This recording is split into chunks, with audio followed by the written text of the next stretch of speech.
My husband pretended he had urgent work at the office, but I saw him embracing his fresh out-of-college assistant outside a hotel. When Ben said Mantouche, the thought of all that blood on Sarah's hands would just grosses me out.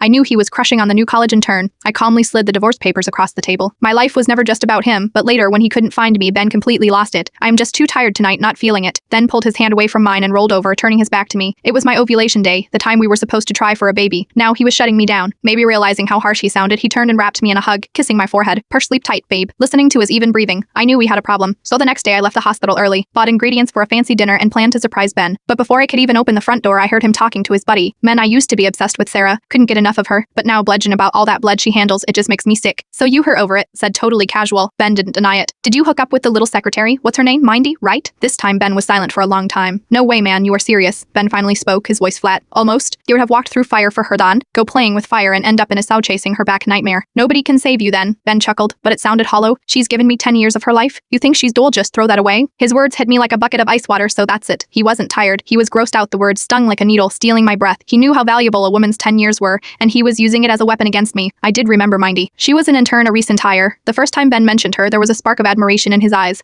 He said she's a lost out to other candidates, but kept begging the interviewers for a second chance, almost on her knees. That kind of grit, he said, was rare. He had felt bad for her, so he broke the rules and hired her over more qualified people. I had frowned then, Jarred, that sounds like emotional blackmail. Barms should be about skills, not who looks most pitiful. It's unfair to the others. Ben had actually given me a dirty look. Once you've been a doctor for too long, lost your empathy, maybe I've sheltered you too much. I didn't back down and we had a fight. Ben had eventually apologized to smooth things over, but I hadn't forgotten Mindy. Now she was Ben's personal assistant, and that's when he stopped sharing things about work. People have a natural desire to share, so if you aren't sharing with me, then you are sharing with someone else. That night I went to bed early. When the mattress tipped behind me, I felt Benoit's cold hand slide around my waist. Suppressing a gag reflex, I grabbed his hand before he could reach under my shirt. My voice was flat. I don't feel good. He froze. I knew he was turned on, and that denying himself would be hard, but he didn't force it and tucked me in before going to the bathroom. He took his phone with him. It seemed like Ben always took his phone with him into the bathroom. Soon after, a friend request popped up on my phone. It was Mindy. I took a deep breath and accepted. A shrez popped up immediately. It was a message exchange between her and Ben, time-stamped to just moments ago. Mindy had sent Ben a hotel name and room number. She wrote, I don't expect you to divorce. I just want my first time to be with the man I love. If you don't come, I'll just find some other guy. Doesn't matter. I won't regret it. You will? Ben had replied. You will? Ben had replied. MBSDI. Wait for me. The second I finished reading, Ben walked out of the bathroom. Bybee, here's been some trouble at the office. I gotta go handle it. This was his excuse when he went out late. I never questioned it because I trusted him. Now I wondered, was it all for Mindy? I will go with you. Ben looked surprised, then gave me a tender smile. He stroked my head. You said you didn't feel well. Don't push yourself. You'll get sick and that will worry me. Don't worry. I will be back soon. He finished and walked out the door. I quietly followed him in my car. He drove fast and I almost lost him. Mindy was waiting at the hotel entrance. They immediately kissed. They were like lovers who couldn't wait any longer. Fighting back the bile rising in my throat, I took pictures of them with my phone, even recording a short video.